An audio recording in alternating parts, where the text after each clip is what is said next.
Every few years, there's a product that comes along that changes everything. A product that redefines the entire industry. A product that you end up falling in love with. And that product is not the iPhone 17 Pro Max. That's actually the iPhone Air, but that review is coming later.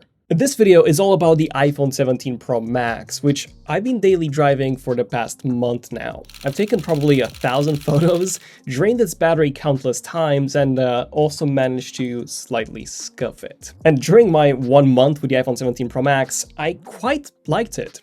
It surprised me in a lot of unexpected areas, whilst disappointing me in areas where I was hoping to be impressed. So get that popcorn ready, and here's my full review of the iPhone 17 Pro Max. So I want to start off with the things that impressed me the most, and I've got 3 things to say here. The first being not the new telephoto or the new design, but in fact, its performance. This phone just flies. I'm coming from the 16 Pro Max here, which towards the end of my time with it, it felt sluggish. It lagged, it was full of glitches. However, the 17 Pro Max is like night and day. Everything I do on it is just instant. Apps stay open in the background for way longer, and there's just zero stutter or lag whatsoever. I don't know if this has got to do with it being a fresh OS install, although I have restored data from my 16 Pro Max, so it's got the exact same stuff. I also don't know if this has to do with the extra 4 GB of RAM, or the power of the A19 Pro chip, or the new vapor chamber. Whatever it is, I just cannot go back to my 16 Pro Max after using the 17 Pro Max. It's honestly that big of a difference in terms of everyday usage. The second thing that really impressed me is the cameras. Not the new telephoto, but all the other ones. You see, Apple only upgraded 2 modules this year, the telephoto and the front camera.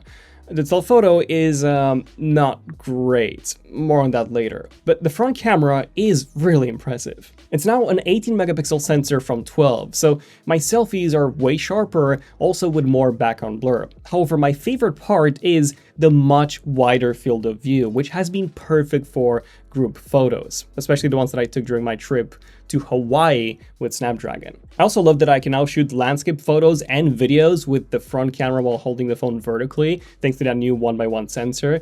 This was really good for a windy boat ride where I actually needed that extra grip from holding my phone in vertical orientation. But honestly, I did expect the front camera to be good after seeing the Apple event. However, what I did not expect was how good the main and the ultra-wide cameras are, especially since the hardware isn't changed. The photos have more contrast, they look cleaner at night, and overall, just better, despite the main camera not changing at all. And same goes for the ultra-wide, which can now do 24 megapixels by default. I'm really not sure why this wasn't the case with the 16 Pro Max, as it does have the exact same ultra-wide camera. But anyway, because of that switch to a 24 megapixel default resolution from 12, the ultra-wide photos look noticeably sharper. And video is also better than ever. Night video on the ultra-wide especially looks significantly cleaner, with way less noise. And even though I haven't used the new ProRes RAW, aside from mentioning it in our camera comparison since you do need to have an SSD connected, I have shot in log 80265 and then graded my footage automatically using Kino. And just look at how good these shots look. I would say that these look almost as good as coming out of the dedicated camera. Plus, the astrophotography shots that I've taken in Hawaii look insane. You can even see the Milky Way in them. And what's even more impressive is that I took all of these handheld. All in all, this camera is very good. No matter the situation, you'll always end up with a great result, but it's not perfect. It does have some serious issues too, which I'll address shortly. But before that, I do have one more thing to mention that did leave me quite impressed, and that is the display, specifically its brightness. It now boosts up to 3000 nits from the previous 2000, so it is incredibly visible outdoors. Even in the insanely bright conditions of Hawaii, I was still able to perfectly see it. And it's also now less reflective, a noticeable difference coming from the 16 Pro Max, although still not quite as good as the S25 Ultra. But I guess there's one more thing that impressed me, and that's our sponsor, dbrand, and their new clear and tag cases for the iPhone 17 lineup. So now that you got your new iPhone, it's time for some serious protection. For your display, dbrand has their Prism screen protector. It's scratch-proof, resists fingerprints, has a perfect edge-to-edge fit, and an idiot-proof installation. For protection, dbrand's Ghost Case 2.0 is subtle and strong. Its 1.8mm thick transparent design promises to never yellow, and it's also extra scratch resistant. And it's got these protective corners and loads of side details which give it a super tactile experience. And for ultra protection, dbrand's tank case is built different. It's a dense, detailed, and dominating case, made to withstand anything. There's tons of texture to give you the ultimate grip, so if tank can't save you, nothing can. So with that being said, here are 3 areas in which the iPhone 17 Pro Max left me really disappointed. The first of which being the display. Yeah, the display that I literally just praised a few minutes ago. That one has one major issue, which is the fact that it dims very quickly.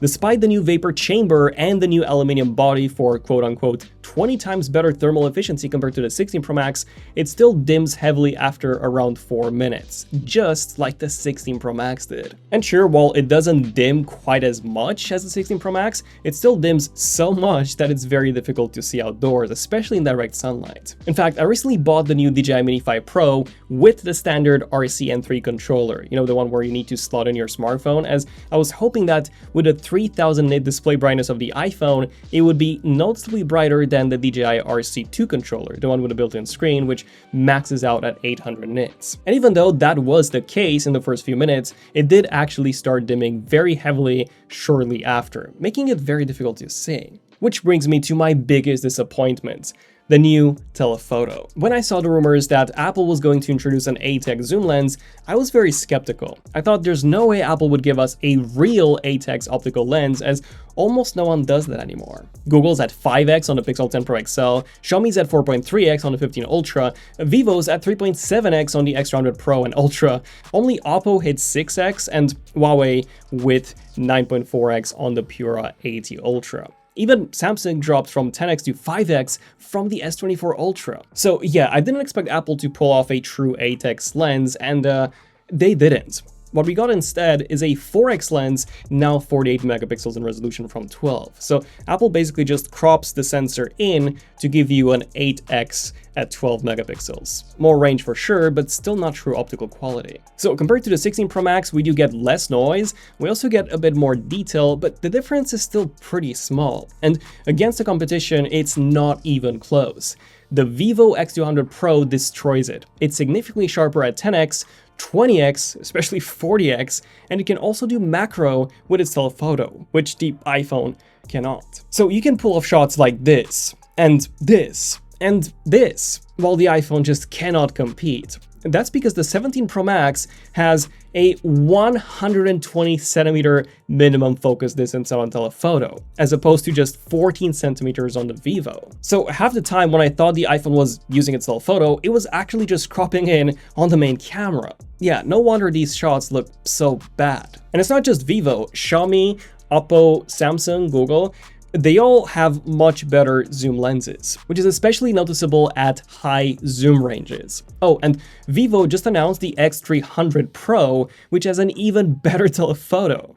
So yeah, the 17 Pro Max's telephoto is an upgrade, but still far behind. And in some ways, it's even worse than on the 16 Pro Max. Portraits, for example, are a downgrade. With only a 4x lens, you cannot get as close. And you also lose that really nice compression. The 16 Pro Max had a 60 centimeter focus distance. Still bad, but about half of what we get now at 120. And the main camera, that's around 24 centimeters. So whenever I take close-ups, it switches to the ultra-wide, which I do find very frustrating. Which brings me to my third disappointment, the colors. There's no black this year, which is what I usually go for. Instead, we get orange, blue, and silver. And honestly, I don't think I've ever been this unsure about which one to pick. The orange was an immediate no, as that's just way too flashy for me, so I was choosing between the blue and the silver. I went with the blue in the end, mostly because the glass patch on the back matched the blue aluminum frame better. On the silver, it's just this bright white patch that really stands out, but even then, I wasn't fully sold. It doesn't match the midnight blue color of my MacBook Air or the space black color of my Apple Watch Ultra 3. Also, the blue scuffs really easily, so for the first time in years, I'm actually using a case and a screen protector. Yeah, it's that bad. But hey, at least the blue goes really well with some of our wallpapers, which you can download for free from our app Wallpapers, available on iOS and Android. Now, aside from all of these points, there are a few more smaller things that I think are worth mentioning.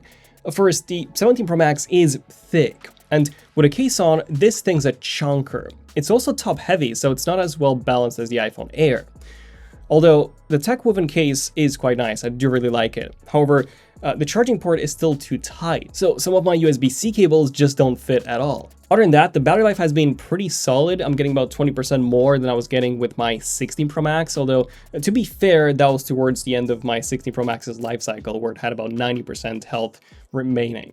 That being said, my 17 Pro Max still cannot survive me through a full day of travel. One day, I took it off the charger at 5:30 a.m., I used it non-stop, I was also hotspotting to my MacBook, and by 9:30 a.m., it was at 6% already. And yeah, iOS 26 still has its quirks. I've had a few freezes, even a few random reboots. It's not quite as bad as on the 16 Pro Max, but yeah, the issues are still there. So all in all, I am quite happy that there are more upgrades to the iPhone 17 Pro Max than what I expected, such as the overall speed and fluidity, the extra display brightness, and the surprise camera processing improvements. But I was hoping that the new telephoto, which is really the main hardware upgrade to the 17 Pro Max, would be a bigger improvement. However, it is sadly not. But with all of that being said, let me know, what do you guys think of the iPhone 17 Pro Max? Stay tuned for my full iPhone Air review, that's going to be a very interesting one, and check out our app Wallpapers for some amazing designs such as this one. I'm Daniel, ZONEofTECH, and I'll see you guys in the next one. ZONEofTECH, signing out. Cheers.